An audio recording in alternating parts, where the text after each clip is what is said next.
everyone, welcome to Table Talk Day. My name is Jason and this, well, it's model kit stuff, of course.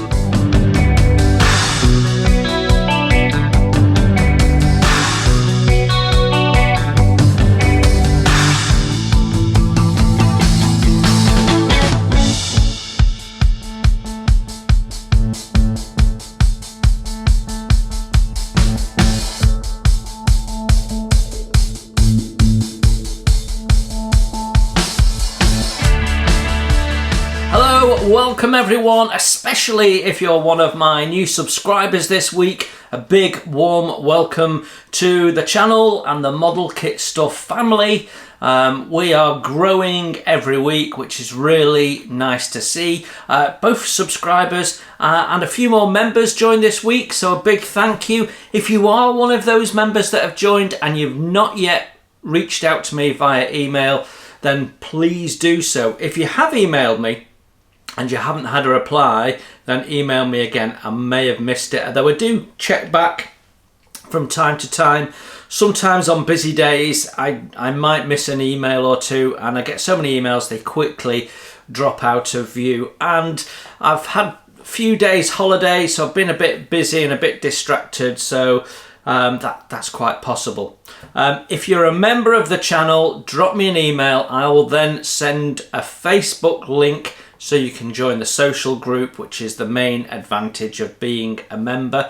And then you get in and you can get involved with the fellow members and myself. So yeah, that's the main thing for members. But if you're a standard subscriber, then brilliant. All of my videos are free for everyone to watch and enjoy. I enjoy doing this. I know you enjoy watching them, so that's great. Having said that, Easter holidays brought out a few more people that, I don't know, I don't know what it is. From time to time there seems to be a little spike where you get one or two people that feel it's okay to be nasty, they're never going to look you in the eye. So I had an interesting gentleman who claimed he was from UK but had a picture of Donald Trump and the American flag. So don't know whether that was true or not, but you know, he thought that after I'd done a review of a ship, and this is an old review that from a couple of years ago, that I should have listed all the places you can get the aftermarket that I talked about in the video.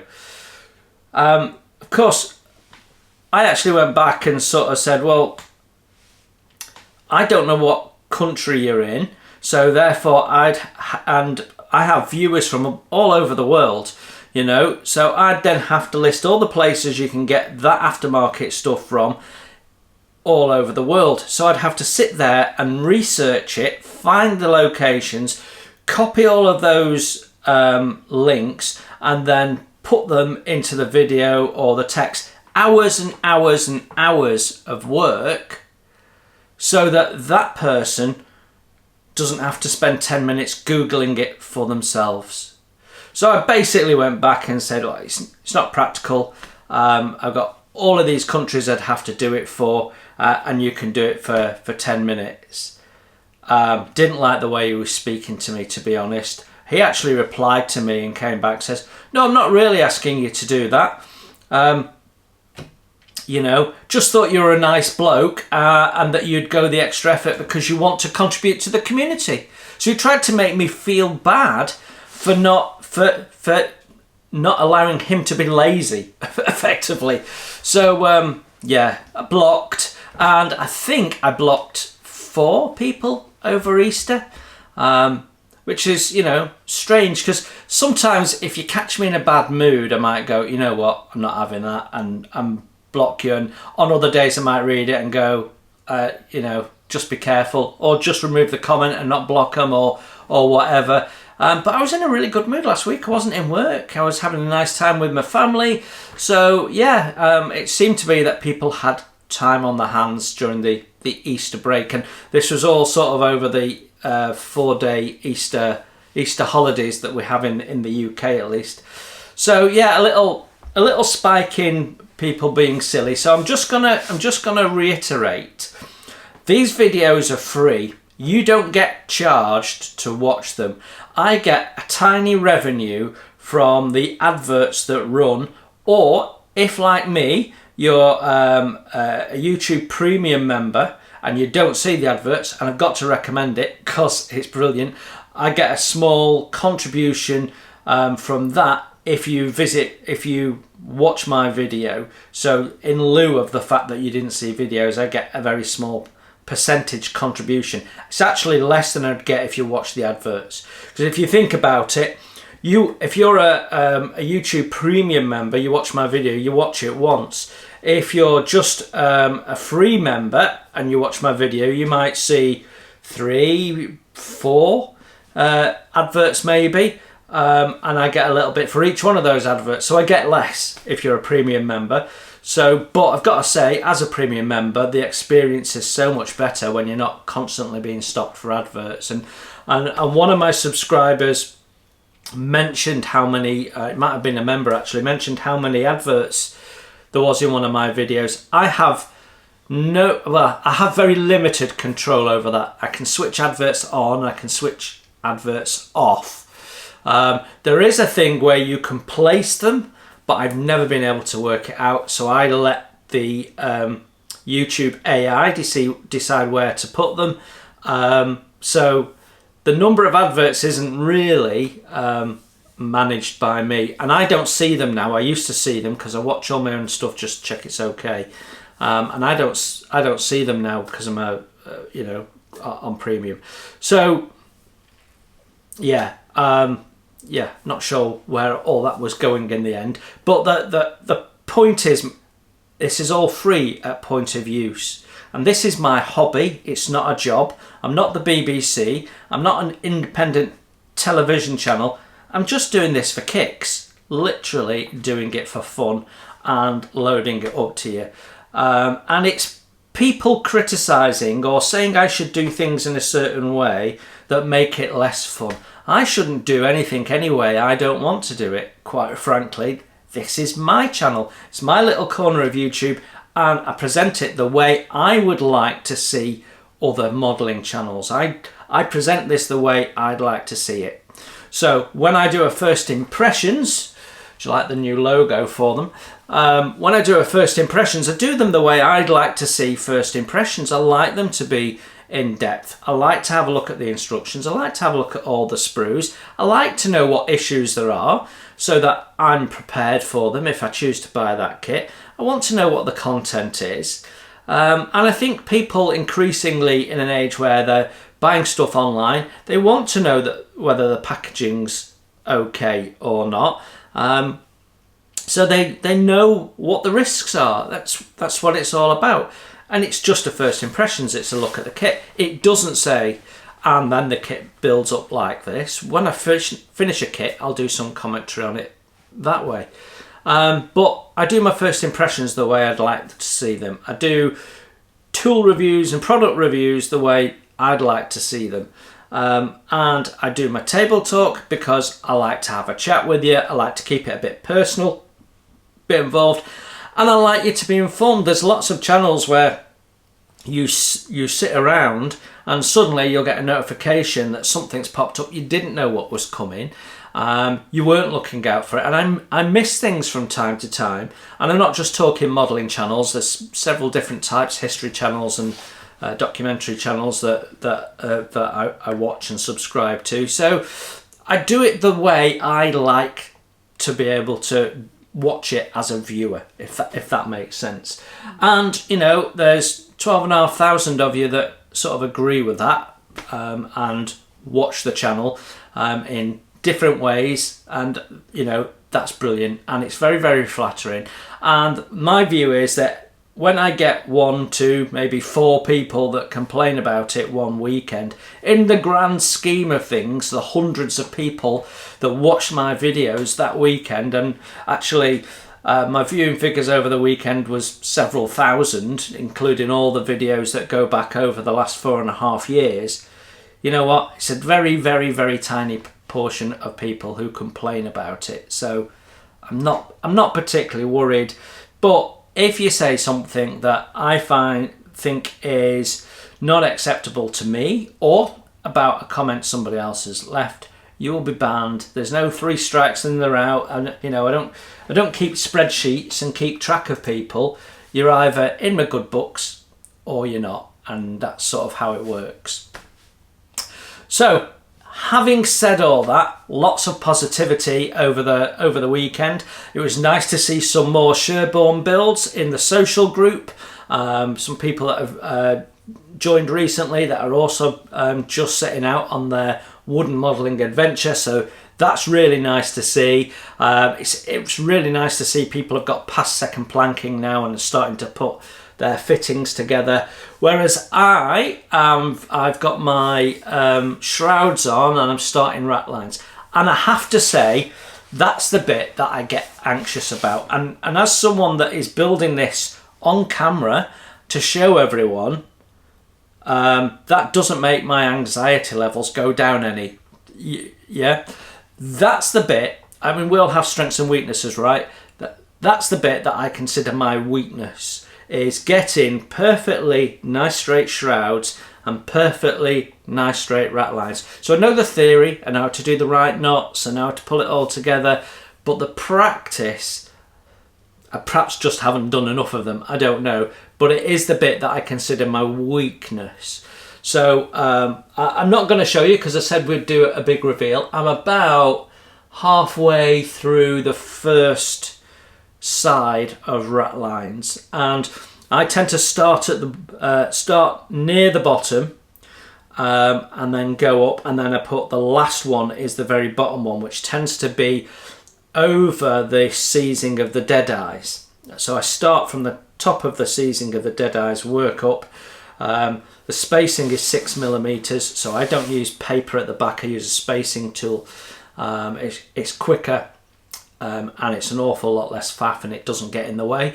But as you get further up those shrouds, it gets more fiddly, and you might have other lines. I certainly managed to tie one of my lines to my shroud at one point. So yeah, and as it all gets narrower, it gets more and more fiddly, and you're sort of tying knots right next to knots, and yeah, and I have done shrouds a few times before, but I've done more hulls than I've done shrouds and rigging, which reflects the fact that I do have 1 or 2 shelf queens and some of the stuff I was doing for the part works. So yeah, it's just my weak point. So at the back end of this week, when I was working on Sherborn, I was very, very conscious. So what I did is I did the first set of shrouds and they looked a mess. First lot of rat lines and they looked a mess, but I'd done it sort of, not sure what the right word is. I hadn't gone out to deliberately do a bad job, but I'd just done my sort of standard way of working without thinking about it and without putting too much effort in it, to show you the things that can go wrong. So there is a little bit of video that says, look, if this is happening, it's because of that. So like I say, I know the theory. So if your shrouds are pinching in, it's, I talk about why that is and what the solution is. And then I cut it all off and I start doing it seriously. Yeah, so quite interesting and very, very time consuming. So I tend to do some rat lines, and then I stop and I go and do another line somewhere, and just break the monotony and the stress, because it's the one bit I don't enjoy doing. And there's always something in anything, no matter how much you enjoy this hobby and building models, there is always something that you find tedious, and for me it's definitely rat lines. But Sherborn nearly done. I said we would probably get it done by the end of the month. I think I'm not far off that. If it's not done by the end of the month, it will certainly be done very, very early in May, and then we're on to our second build. So for those of you who are building along with the wooden model ships, then the second build is the Lady Eleanor.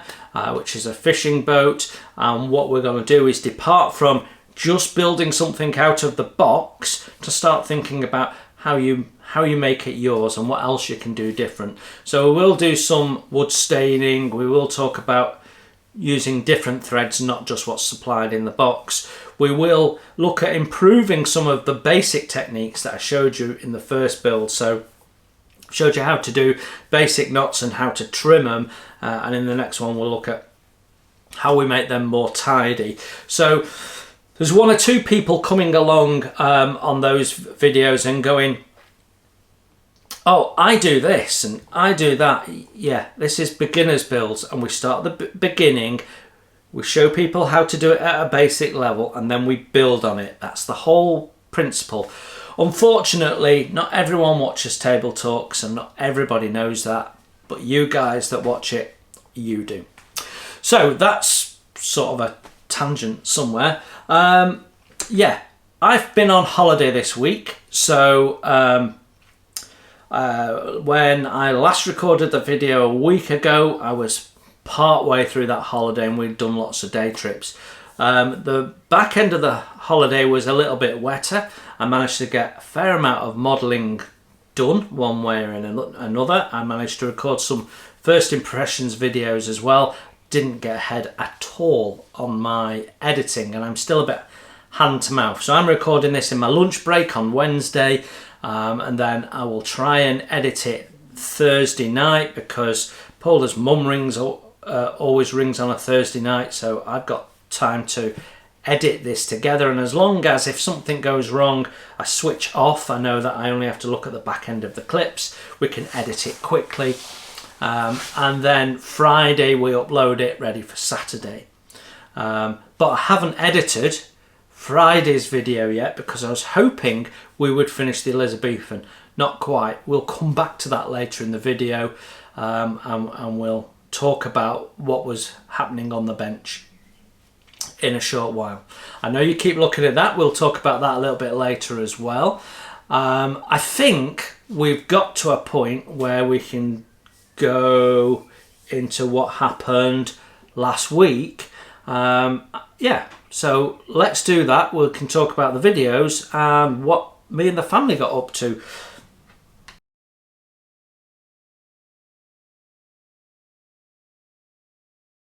Right then, what did we get up to last week? Well, we started the week, I suppose we have to talk about Saturday night, because the last time we talked was Saturday morning. So Saturday night I was on a live stream. I don't do live streams very, very often because they're very time consuming. They're actually quite difficult to manage, especially when you're doing them on your own. But I am thinking about doing some live streams where I build and chat, so that maybe on a Friday night we might do a members only live stream, which you know, there's quite a few American members, and so that would fit with them maybe. It's not too late for people in the UK, so other people could stay along. So it could be that when we finish on a Friday, we then go to a live stream and we have a chat.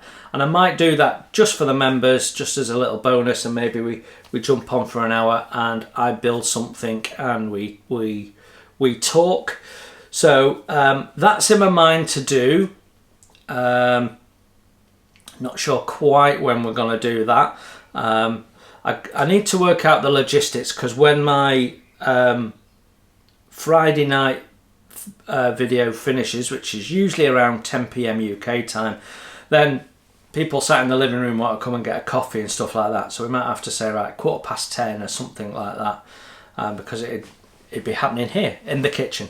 So there's all sorts of stuff that I've got in my mind that I'd like to do, but that is looking like the most likely new thing to happen on the channel. As much as my daughter is encouraging me to do other channels, she'd like me to do healthy eating.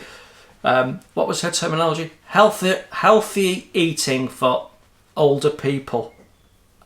Yeah, she's not going to get much older with an attitude like that, is she?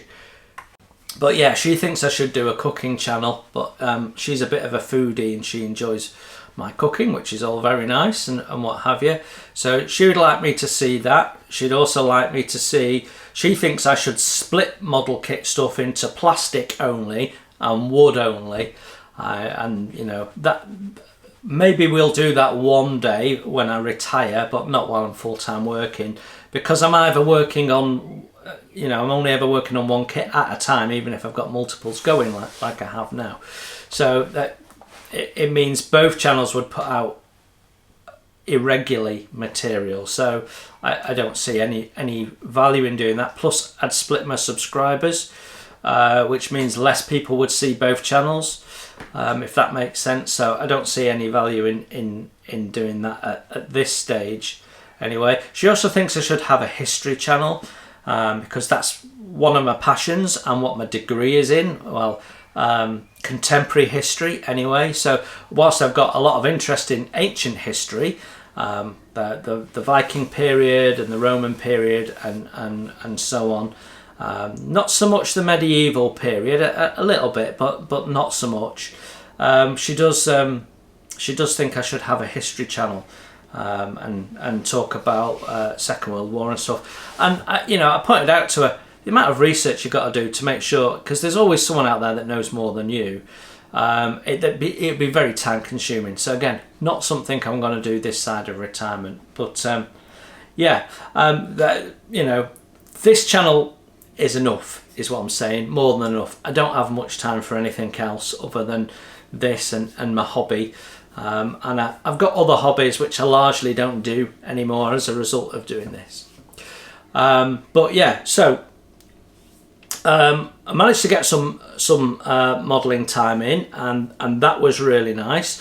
It was a little bit wetter at the back end of last week, so but we did manage to get out and do stuff. So I did some modelling in the morning. In the afternoons, we were out and doing stuff. We went to Little Morton Hall, which is in Congleton, in Cheshire.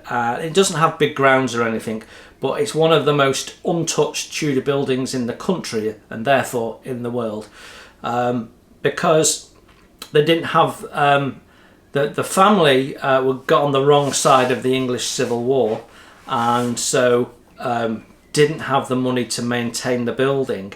So unlike a lot of families that had money to invest in improving the halls and what have you, and modernising them and making them look all Edwardian and then all Victorian, this stayed as it was, and it got rented out to tenant farmers who didn't have the means to modify the building, perhaps weren't even allowed to, and the owner of the building only visited it once or twice a year, and different generations took more or less interest in it.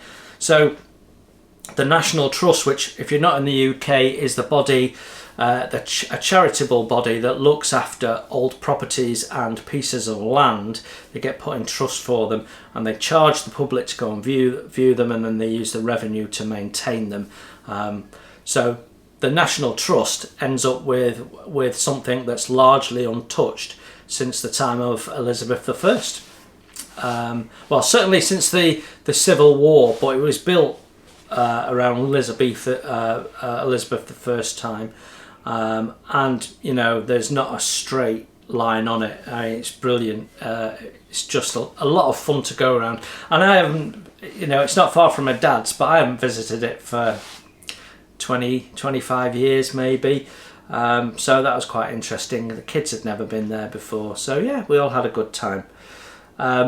So that's sort of how my week panned out. I had a nice relaxing time. We did a couple of movie days and what have you.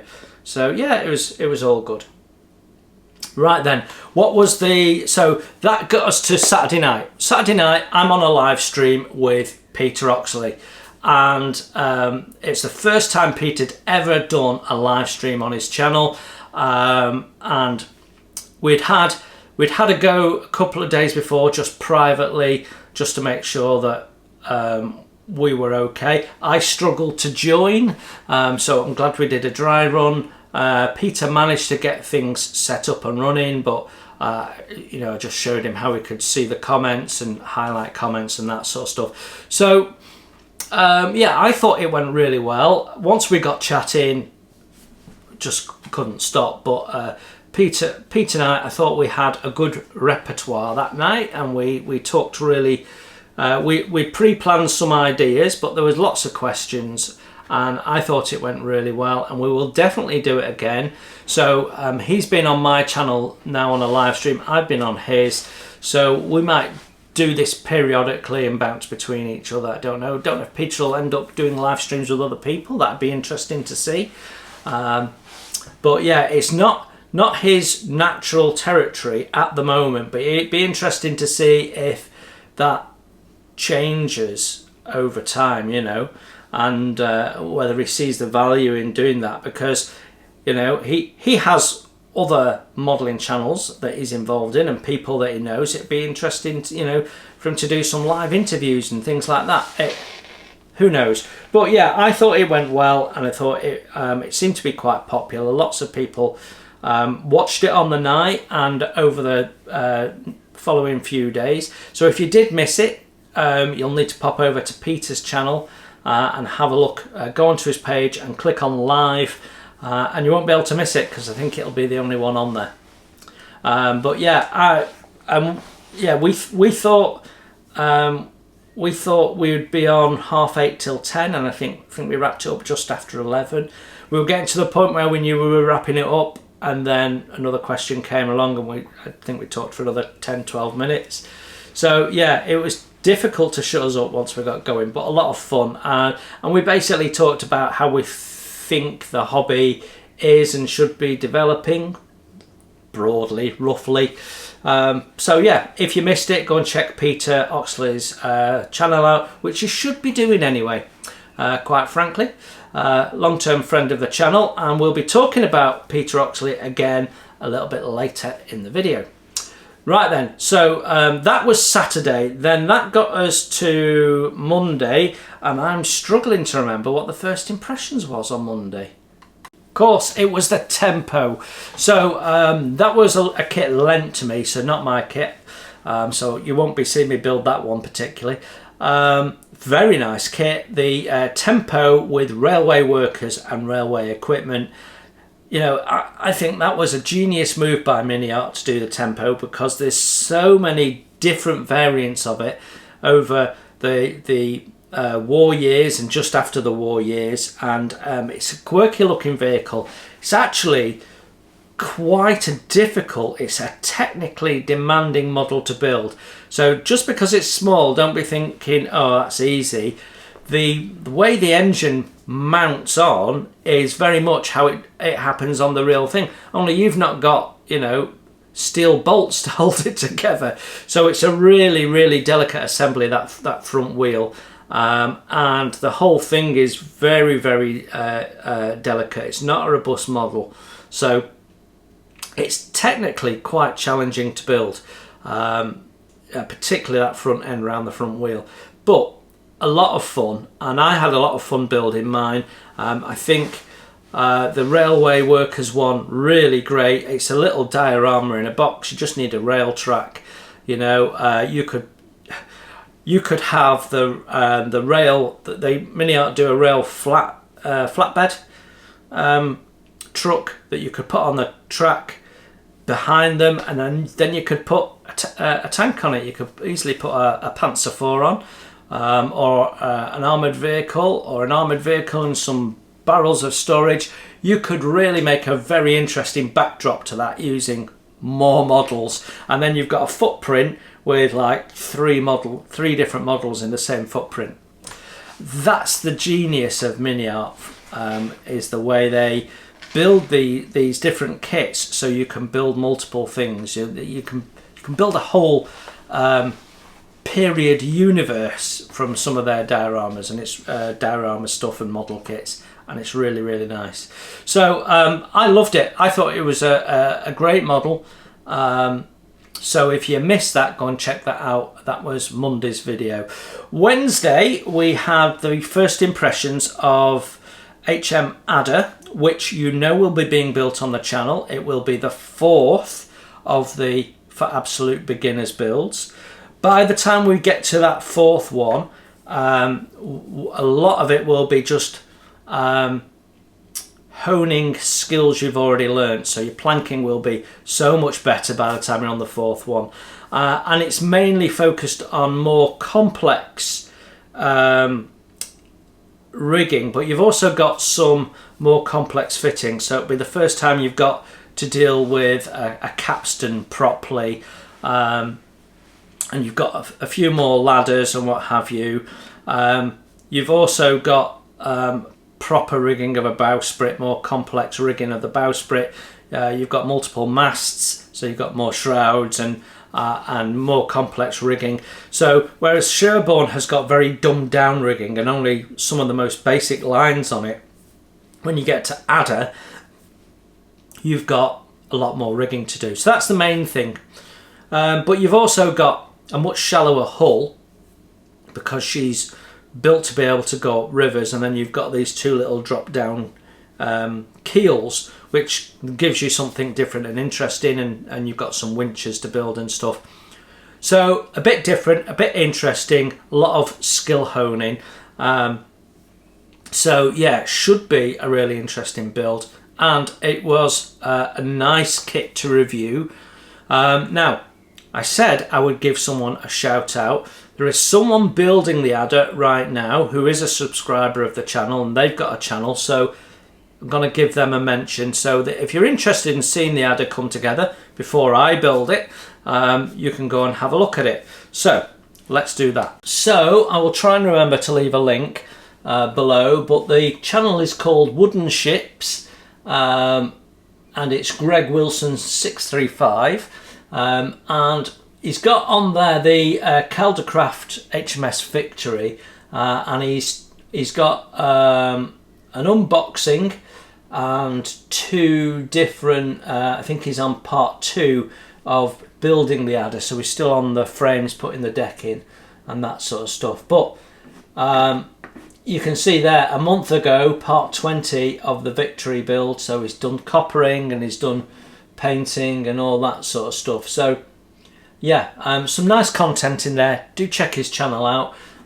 He's got just over 2,000 subscribers at the moment, so do go over there and hit the subscribe button and show him a bit of love, because he's building wooden models and doing a decent job of it. So definitely worth following if you like your wooden model ships. Friday, I don't know what you had. There might have been Elizabethan. I don't know at this stage. I really don't know. It will be Sherborn if you've not got Elizabethan. I've got plenty of Sherborn to be going through. Yeah, and I don't want the Sherborn videos to be going out too long after I've started Lady Eleanor, to be honest. But it'll be one of the two. It'll be one of the two. So I don't know yet because I haven't done any editing and I haven't really looked at it. Right then, so just seeing how much I've got left on my memory card. Right, okay. Right then, so that is what happened last week. So let's talk about what happened on the bench.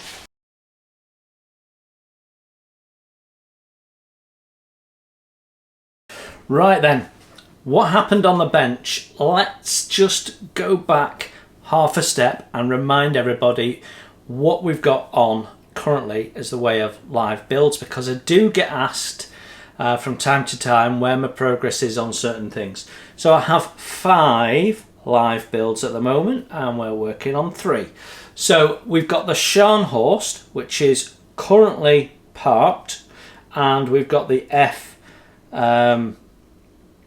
whatever it is, JU15 or whatever it is, the mini art one, you know what I mean, which is also parked.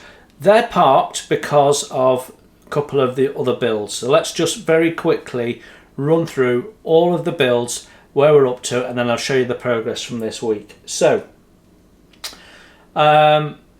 wooden model. So the intention is to always have one wooden model ship on the go. We will possibly at the back end of the year or the start of next year have 2 on the go, because the complete beginners build series won't be done by the end of the year. We should be possibly at the back end of the second build, possibly starting the third build by the end of this year. But we certainly won't be anywhere near finished the third build, which will be the Grecian, and we won't have started the fourth build, the Adder, as you know, which we talked about. So the wooden build is the Sherborn. That's nearly done. We've worked on that this week. We've already talked about it. Then I've got the floaty things group build. Now Sherborn will go into that, but we got that little beautiful barge, and that's also a floaty things, and I can give you an update on that. So there you go. She is now mounted onto her base. The only thing I've got outstanding is the rudder and the oars. We'll have a quick look at those in a sec.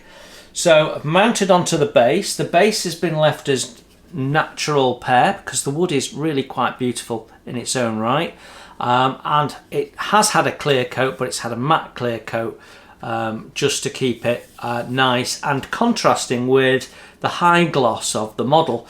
And I put a couple of little felt things underneath so that when it sits down you get a little shadow line all the way around it, which just sets it off. It just makes it nice. So the uprights are gloss, and then the boat itself is high gloss in the main. But as you can see, I mean, I'm really happy with how that's looking. And then it's going to get broken up by the oars. We'll talk about those in a sec. But when you look at it this way round, so we've got all the woodwork in there now. So we have dyed some of the wood to change the colour, and we've given some of it clear coats of different levels. So the deck at the bottom has had a gloss coat, but it's only had, I think, 2, whereas this seat's had about 4 to make it an even more high gloss, and the little piece of deck at the front also had 4. And then the little footrests and the seats going across, they've been left in the natural, so they have been sealed, but sealed in matte. They haven't been stained, so they contrast nicely, and it just looks lovely. And you'll see the photos when it's done. So there'll be one more part, build part of this when it's finished, which will get her completed. So I think you've seen her up to the wood effect being done on the hull. All the rest of it will be in one second part video. So what we've got left to do on the barge is the rudder. So the rudder is part way down its progress for me to put the wood effect on, like I've done with the hull. So we've got that nice and smooth now, so you'd never know that was wood. You can't see the wood grain. I can just about make out the witness where the hinges need to go. So the hinges are going to go on, and they're going to go on, and I think we're going to have them black. So my plan is, you get 2 sets. So my plan is to paint one set in situ, see how that goes, and see if it's possible to paint them a metal black and then cut them out and glue them on. If not, then what we'll do is we'll cut them out and paint them as individual parts, which will be tricky, but it's doable, and then glue them on. But they need to be painted before they get glued on, I think. So that's where we are with that. Now I'm part way through the oars. So the oars are laser cut, which means they're completely flat, and we really need that to be round, and we need to put some shape into this. So they're taking a little bit of time, but they don't half look good when you've done it. So there's one. I don't know how well this is going to come out on the video, but you can see we've shaped that end now, so it's more blade-like. We've rounded off the shaft there, so that's totally round now like rod, and we've rounded off the handle. I've left this bit quite flat. I almost thought of shaving it down and wrapping some thread around it to show a binding or something, but I've decided to just leave it as it is. We're going to leave that bit and the blade in the pear wood, and then we're going to paint the shaft white. Don't know whether I'm painting the handle white or not, but this part of me wants to paint the handle gold. Probably paint it white. And then what we've got to do is mount them in, and I'd like to mount them. You mount them at each one of these little points. I'd like to mount it so that it's not in a straight line, but it's actually angled backwards, and that the blade is angled, like rowing angled. So the blade would go in like that and push back. So rather than having it angled like that, we might have it angled like that, but facing backwards. Don't know. We'll see come the time. But once you've rounded them off, they do fit better in the gap that's been allowed for them. So I've done. Where am I? 1, 2, 3, 4, 5. 1, 2, 3, 4, 5. I've done half of them. Yeah. So, and there's a little bit of touch up left to do on the barge as well. So we're nearly there, and to be honest, a concerted effort one evening to do the other 5, and then it's a quick bit of spray painting, touch up on there, glue them in, job done. So we're nearly done with the barge. So yeah, that's touching distance of finished. So really happy with the progress on the barge. Elizabethan. This is classic how my hobby has benefited from having a YouTube channel. So Elizabethan is nearly done also. Told you I wouldn't get these done, didn't I? I did say, you know, never going to get these done. This is a classic. Look how that's flapping around. This is a classic shelf queen. If I'd been doing this off the channel, this would have been a shelf queen couple of weeks ago, because these things did my head in, and as a result I've done a bit of a half-hearted job of her, partly because of time, and I'm keen to get back onto my core builds. So just a reminder, this is for my classic build group build, and it's a 1970s kit, and you know, she shows her age. She's a bit fanciful as a model, and therefore I've been able to use artistic license and be a bit fanciful with the decoration, but the decoration is largely done. She looks suitably Elizabethan to me, using colours from the time and so on, but again it's all a bit fanciful, but she does look quite nice. What I'd forgotten is, it's been a while since I've rigged a plastic ship.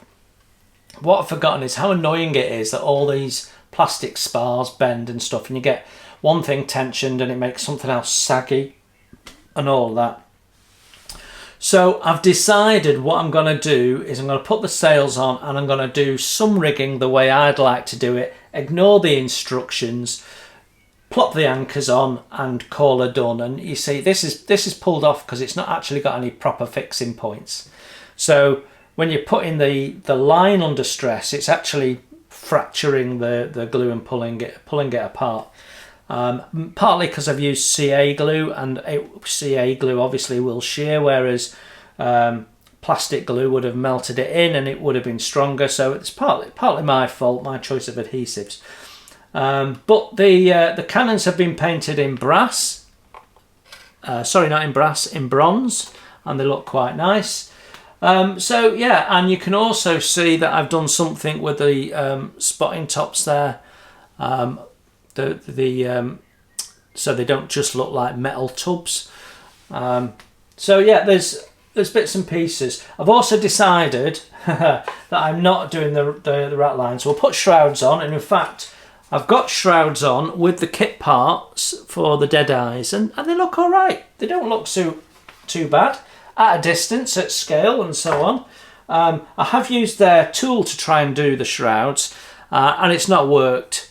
A lot of the rat lines haven't glued down after a couple of attempts with watered down PVA, and it's just becoming a hassle and a faff. So we will put the shrouds on and put the but at this scale, not seeing the rat lines isn't a biggie, I don't think.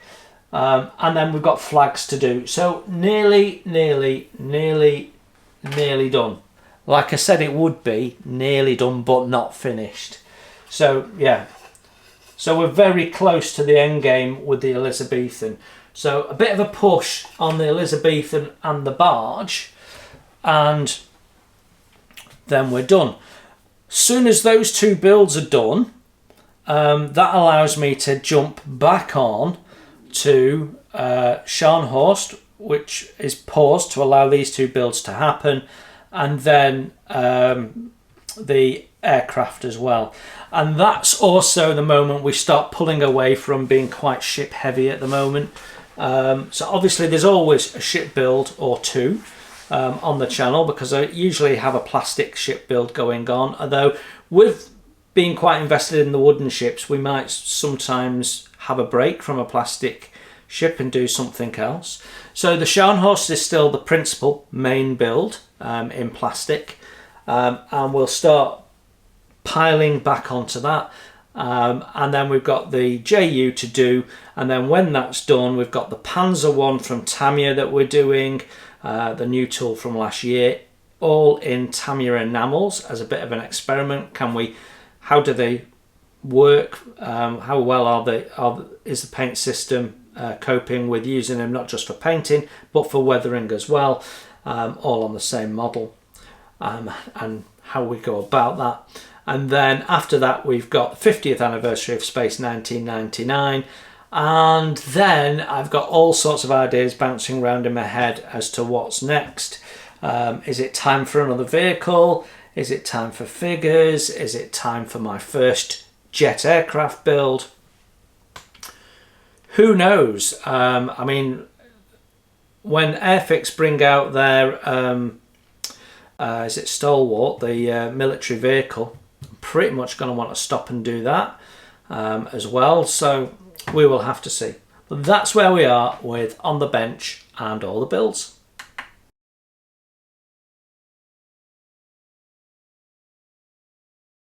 Right then, stash ads. So, said we'd talk about Peter Oxley again. And this recent stash ad, I got this 2-3 weeks ago now. This is going to be coming Peter Oxley's way. So, I'm not going to do a first impressions on it straight away at least. I'm going to let Peter do his, because Peter will be able to do it with historical context and so on and so forth, and I know he's not got this kit and not had to review it, and I've genuinely bought this because I want to build it. Sorry Peter, it's not in mint condition, but the contents inside are in good nick, so yeah, but it actually has 3 different versions, so you can build it as the trainer, which is what the main Roy Huxley art is on the front. You can build it as a Royal Canadian Air Force with skis, or you can build it as a seaplane, so as she was in 1978, which I quite like because it's all the red version and you've got the floats and stuff. I've got to be honest, when I bought it I knew you could have 2 versions. They show you the 2 versions on the box art. Didn't know about the Canadian one, which is yellow with a blue nose. But yeah, this is a 1979 kit, and I managed to get it right for £17.99. So that's cheaper than most brand new kits. And when I opened the box, had a little surprise in it, which was, for £17.99, I didn't just get the model, I got a book about a tiger moth as well, which when you look inside has got all sorts of pictures of the tiger moth and what have you. history and how it was used, including colour pictures, which is really handy, although no colour pictures of the inside of the engine or anything. But there is somewhere, there it is, technical drawing of her as well. So brilliant if you want to super detailer. Really, really nice. And when I say super detailer, this is a 1979 Matchbox kit. So I mean, add a little bit of detail. So yeah, but it's actually quite a nice kit. And this is only the second 132 Matchbox kit I've ever had. And the reason is, I bought one as a teenager. So it was the American aircraft. I keep forgetting which one it is. I want to call it a Helldiver, but I think it was a Dauntless. And it was basically the 172 model scaled up. So they didn't improve the detail of the seat. There was no detail in the cockpit particularly. It was just bigger. And at 15 or 16 when I built it, I was massively disappointed. So I've kept away from Matchbox 132s, and of course Peter has reviewed some and I've gone, actually, it's got some potential. And now I can do detailing. When I was 15, I was much more interested in just putting it together and having the detail already there for me, which of course back in 85 you didn't really get. So I was interested in this, and it does have an engine, and it does have some details, and it's, you know, not bad, but there's lots of opportunity at 132 scale to get stuck in and do some detailing work. So that's why I've bought it. But what I'm going to do is I'm going to pass it to Peter at some point when we next know we're crossing paths, and he can take this, do a first do his review of it, share it with people. He's got an understanding of aircraft, whereas I don't really. So he'll do a really fascinating video on that, I'm sure. Now, some of you will remember I did that last year with the Corvette. Well, Corvettes, it's about a year ago we did that, and it was a great video for him, but I am now going to do a first impressions of the Corvette. It's time I did one. So we're going to be getting that down from the attic at some point, doing a first impressions and going to town on that. Now, it won't be a true first impressions because I have built it before, again, around about 1986, 87, I built it, and same sort of thing, lacked a bit of detail because I was sort of into my 135 Tamiya vehicles, so you were starting to expect detail, and Matchbox was starting to deliver, especially when you were building kits of theirs which were a few years old. But once again, I bought the Corvette to revisit it, and this time to detail it, not with spending the silly money on the aftermarket. You can get serious aftermarket for it, and it costs you hundreds and hundreds of pounds. Scratch building the improvements, that's so much more fun. So we're going to do a first impressions. We're going to talk about what we could do to improve it, and you know, there's basic things from putting bolt heads on to major things like reworking parts, building cabin interiors and so on. So there you go, that's my stash ad to talk about this week. I don't think there is anything else. There is more to come though. There has been a little bit of purchasing activity. Yeah, we'll talk more about that on another video. Right then, what's next?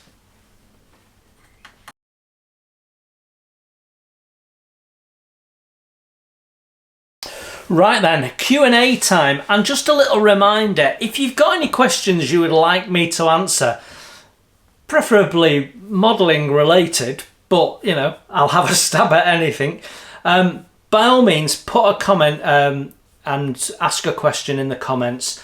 That keeps the Q&A bit going. We've got one or two questions still to go through, but I need you to keep asking questions for this to carry on working.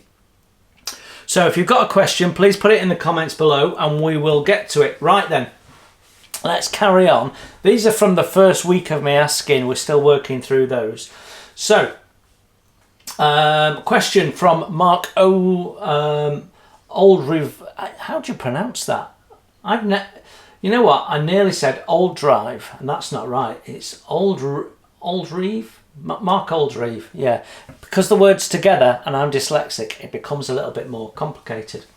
Right, might have asked before, have you ever made a video on how to resharpen your blades? I have a full professional life and sharpen them with several different tools. I've never attempted scalpel or craft knife blades. It would be interesting to see how you go about it. I'll be right back.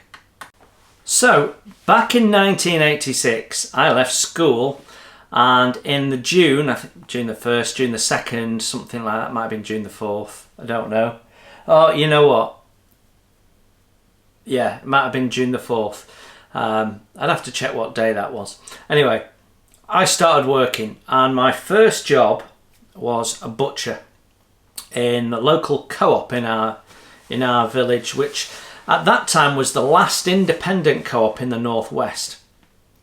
And it was a great place to work, and it's still my favourite job of all time. And one of the things that I started to learn in the first couple of weeks was how to sharpen a knife.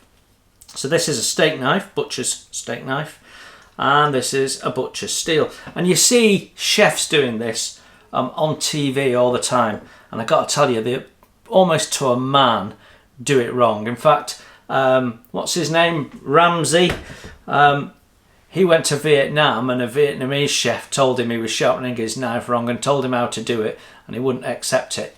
But he is wrong. So you don't sharpen a knife that way, outwards, because you're basically hacking at anybody walking past. This bit here is there to protect your hand, and you sharpen a knife by going from the bottom of the blade across the steel to the top of the blade on both sides. And once you master it, you can do it quite fast. No problem at all. Now, when I started sharpening knives for my job, I suddenly thought, why am I throwing out knife blades and not sharpening my knife at home for my modelling? And I had really good knife skills. My boss said he was impressed by my knife skills. He'd never seen a young person new to the job with such good knife skills. And I always put that down to my modelling. Don't know whether that was the case or not, but certainly I had good hand-eye coordination. So I did question why I was throwing knife blades out for my X-Acto and buying new blades. And I thought there must be a way of sharpening a knife. So also at work we had a whetstone, so we had a circular grinding stone so we could put the angle back on, because a steel will only sharpen it to a certain amount, and then you've got to grind it back into shape a bit, because it only takes a very, very tiny amount of. Anyway, I talked to my dad about it and said, did he think there was any way I could sharpen, this is days before internet, of course. And he came home with a little chunk of whetstone that he got from work that was used for sharpening, I think, for sharpening machine tools. Don't really know. Anyway, these days there is purpose whetstones for sharpening craft blades. This is a Japanese whetstone here. This is what I use these days. It has a coarse side and it has a smooth side, and basically what I do, if I just grab a blade, there we go. Not the best blade to show you because it's a chisel blade. This is a chisel blade. This is my X-Acto 17 blade that I purchased in 1985, and it's as sharp and as good as it ever was because I resharpen it. And since 1986 I've resharpened blades. I have bought blades. I have bought more number 11 blades. Every now and then I want to use an absolutely fresh blade with a perfect cutting edge, because resharpening them, it's okay, it keeps them sharp, it keeps them usable, but it's never quite the same as a a fresh blade. So for some tasks on wooden model ships, particularly where you want to do precision cuts, and I'll show you this actually on the next build, about how to use a number 11 knife to do precision knot tidying up. Otherwise, you can sharpen your blades and extend their life indefinitely. So you only really need to buy one of every knife blade and perhaps keep a number 11 in your back pocket. That's what I do. So I've got a whole pot full of different types of knife blades, and almost all of them, not all of them, but almost all of them I can sharpen on here. And the ones you can't sharpen on here I use so infrequently that since the 80s they're still sharp. But basically you just put an angle on, you get this wet, you put an angle on, it works a bit like wet and dry. It makes a cutting paste as you rub it, and that takes away a nice smooth edge. And when it's a double-sided blade, you do it on both sides and that gives you a point. Rinse it under the tap, let it dry, and there you go. So that's what I do. Doesn't really need a video. I have shown this being done within a build video before, but I couldn't tell you which one it was, but I know I have done. So that's your answer, Mark. Now, SciTech asks a question: how well did the 3D printed stern gallery fit the warspite? The honest answer is I don't know yet, because I've not dug warspite out of my attic. I'm in the process, the long-winded process of moving my attic about. Warspite's a bit buried and I can't get to it, so I haven't tried yet, but from the remnants of the squash one, it looks like it'll be a perfect fit. When I have actually fitted it, I will show you. But yeah, it looked amazing. Right, so next question. This comes from Jeff Reed 2707. Question: I will actually be facing this issue soon. Okay. I inherited my dad's stash a couple of years ago and I'm finally getting around to making a start on a build or two, but some of the kits are very old, 40 or more years in some cases, with pre-decimal price labels. Sounds like they're perfect for a classic group build, to be honest. I have a JU88 and Hudson by Airfix with raised rivets. What is the best strategy for reinstating the panel lines and making and markings which will inevitably get erased by sanding during the build? Do I bite the bullet and sand them all away and rescribe from drawing and photos, or is there a quick and dirty way that will give acceptable results? What a question. This is going to depend very much largely on you. So there is several approaches, and I think I need to grab a couple of tools to talk you through some of them. One sec. So, quick and dirty, not really. What you can try and do is save as many of the rivets and panel lines as possible by putting masking tape over them when you're sanding in that area, and try and preserve as many as possible. So that's the quickest way, by building it, accepting that you might be removing some, but preserve as many as you can, and then rescribe the others. Now, on older kits where the panel, any recessed panel lines may be quite deep furrows anyway, you can use this tool, the Plastic Scriber 2 from Tamiya.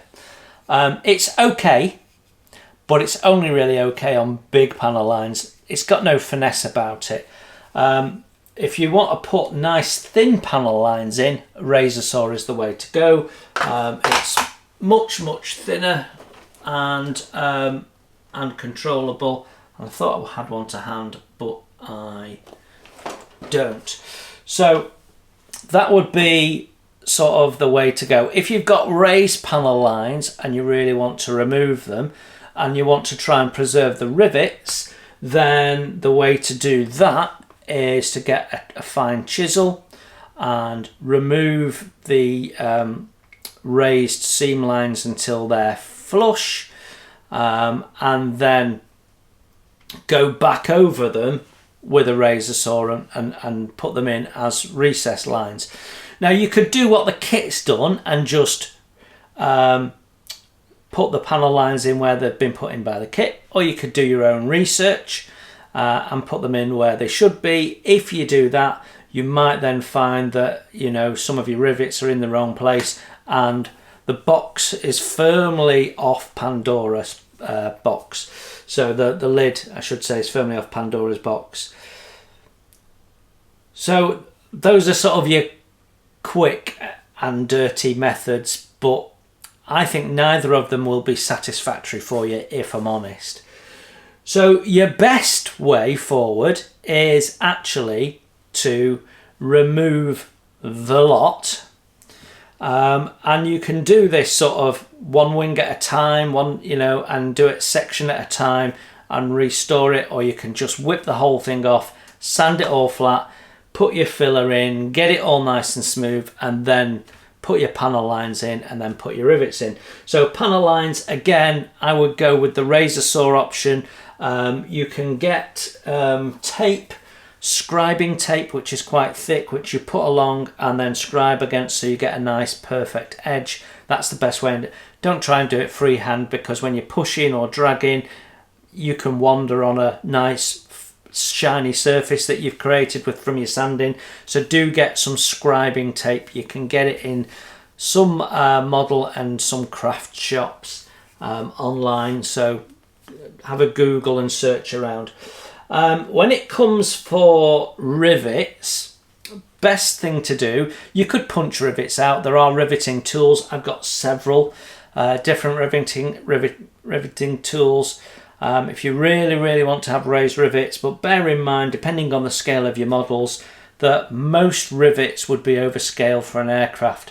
I find most riveting tools are better for larger scale things, like larger scale ships, maybe larger scale aircraft, or tanks and what have you.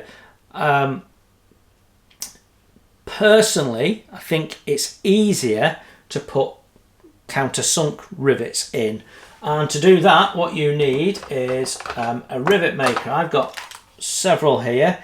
So this is from Gaahleri Tools. For me, the best riveting tools on the market. So what you get is you get a little handle, any sort of handle will do though, and you've got rivet tools in all sorts of different sizes. You just plop it in. It needs to be a bit wider than that. Come on.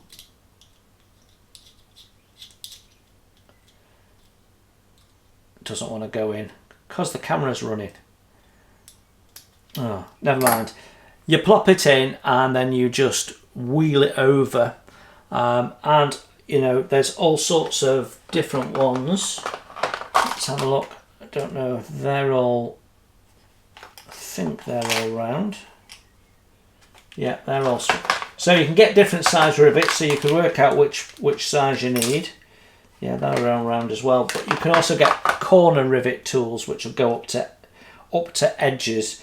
But yeah, basically what you're looking for is some riveting tools. You could get one of these, which is a different type of riveting tool. This is an Amati one, and they come with wheels with different sizes on, but again, the spacing of these rivets is such that it might not be right for your model depending on the scale. So you might have to have a look around. There's a number of different options, but I personally think the Gaahleri Tools rivet maker is the very best you can get.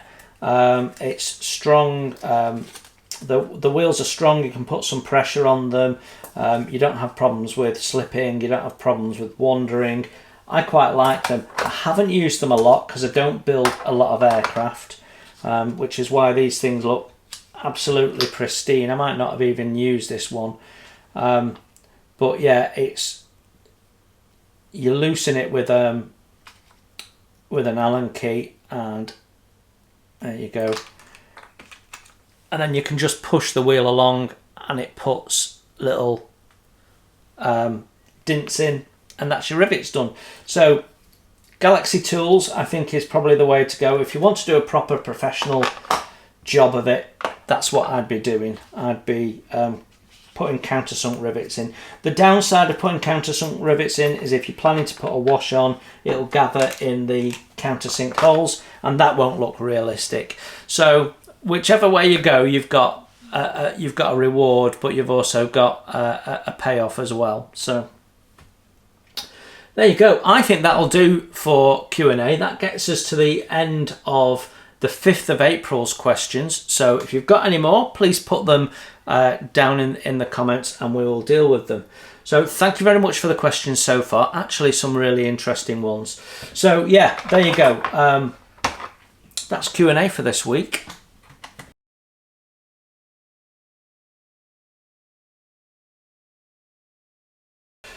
Right then, I think that's pretty much it for this week. What is coming up next week is a very, very, very good question. Because as I look at my plan on my sheet here, it tells me that I'm back on the Junkers 4 on Friday, which I don't think I will be. It tells me that we've got a 116 tank review on Monday, which I think will happen. And I've got a blank space for Wednesday, so I must have moved something. So I think we might do... don't know what we're going to do on the Wednesday. I know what we'll do on the Wednesday. We'll do a book review for wood model ships. There you go. We've got a 116 tank on Monday, and then Friday is yet to be seen. So thank you very much for joining me this week. It's a real pleasure. It's a real pleasure as always to see you and talk to you. You now know what we're getting up to. The plan for the channel needs to settle down a little bit. You can see that I've got 3 builds that are all on the cusp of finishing. Sherborn, it's just a matter of finding the time to invest in getting those rat lines done, and then we're pretty much there. The barge, that's just needs tipping over the edge and it's done. And the same with the Elizabethan. I think the Elizabethan, one good night of cutting sails out, gluing them on, putting a few lines on, and we're done. So I'd like to think that both the barge and the Elizabethan will be done by the end of this weekend, which means we'll just have Sherborn on, and we'll be back on the plastic. My thought process is to get stuck back into the aircraft next week and get some material together for that. And then what we might do is we might do something different with the Scharnhorst, like maybe the big guns or something, where we can get a lot of content quickly before going back to the superstructure. So there you go. That's my thought process. So thanks very much for joining me. Hope you have a great week, and until I next see you, you enjoy your modelling. Bye for now.